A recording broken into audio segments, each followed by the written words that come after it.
করেছিলাম আমাদের মাহমুদুল উলুম সরসিংহের মাদ্রাসায় প্রতিযোগিতা হয়েছিল থানা চিতলমারি থানায়। সেখানে আমরা 12টা পুরস্কার পেয়ে প্রথম স্থান অধিকার করেছি। সেখান থেকে আমরা বাগেরহাট জেলায় অংশগ্রহণ করি। সেখান থেকে আমরা খুলনা বিভাগে প্রতিযোগিতা অংশগ্রহণ করি। তো খুলনা বিভাগীয় প্রতিযোগিতা আজকে নির্ধারিত তারিখ ছিল। ঢাকা কেন্দ্র থেকে আমাদের জাতীয় পর্যায়ের নেতৃত্ববৃন্দ আসছেন এবং পরীক্ষা হয়েছে, প্রতিযোগিতা নিয়েছে বাংলাদেশের মুরব্বী, সারা বিশ্বের মুরব্বী, যিনি একমাত্র কাবা শরীফ ইমামতি করেছেন, নামাজ পড়াইছেন, আমার উস্তাদ আব্দুল হক বারাকাল্লাহ ফি হায়াতি হুজুর পরীক্ষা নিয়েছেন। শত শত ছাত্রের মধ্যে সে প্রথম স্থান অধিকার করেছে।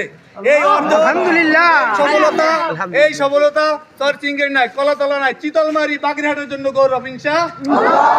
চিতলমারির নামটা আজকে সশরে আয়োজিত হয়েছে মাইকে মাহমুদুল উলুম মাদ্রাসা সরসিংহের চিতলমারি বাগেরহাট। এই উচ্চারণটা হয়েছে তখন গর্বে আমার অন্তরটা ভরে গেছে যে আলহামদুলিল্লাহ এলাকায় আসছি, মেহনত পেয়েছি, এলাকাবাসীর ভালোবাসা মহব্বত পেয়েছি, যার কারণে আজকে মাদ্রাসা এতটুকু অগ্রসর হয়েছে। এবং অদূর ভবিষ্যতে 14 এবং 13 এবং 14 তারিখ জাতীয় পর্যায়ে সারা বাংলাদেশের প্রতিযোগিতা হবে। সেখানে এই ছাত্র অংশগ্রহণ করবে। তার বাবা একজন ভ্যান চালক, সুদূর শরীয়তপুর থেকে 3বার 4বার আসছে। আমি আমার ফ্যামিলি সহকারে তার ভ্যানে শরীয়তপুরে গিয়েছি। সে আজকে 30 পারা কোরআন হাফেজে প্রথম স্থান অধিকার করেছে। তাকে গ্রেড দেওয়া হয়েছে, সার্টিফিকেট দেওয়া হয়েছে, নগদ অর্থ প্রদান করা হয়েছে। সব টাকা আমার কাছে এই খামের মধ্যে যেখানে হয়েছে। এটা একটা বিশাল মাদ্রাসা। আমার ছোট ভাই মাওলানা রবিউল ইসলাম অক্লান্ত পরিশ্রম করেছে, তাকে আমি দেখাবো, সেই মাদ্রাসা যাইতে বলবো। 4 তলা ফাউন্ডেশন দিয়ে বিশাল এরিয়া নিয়ে বিশাল এক মাদ্রাসা এক মুতাল্লি করছে।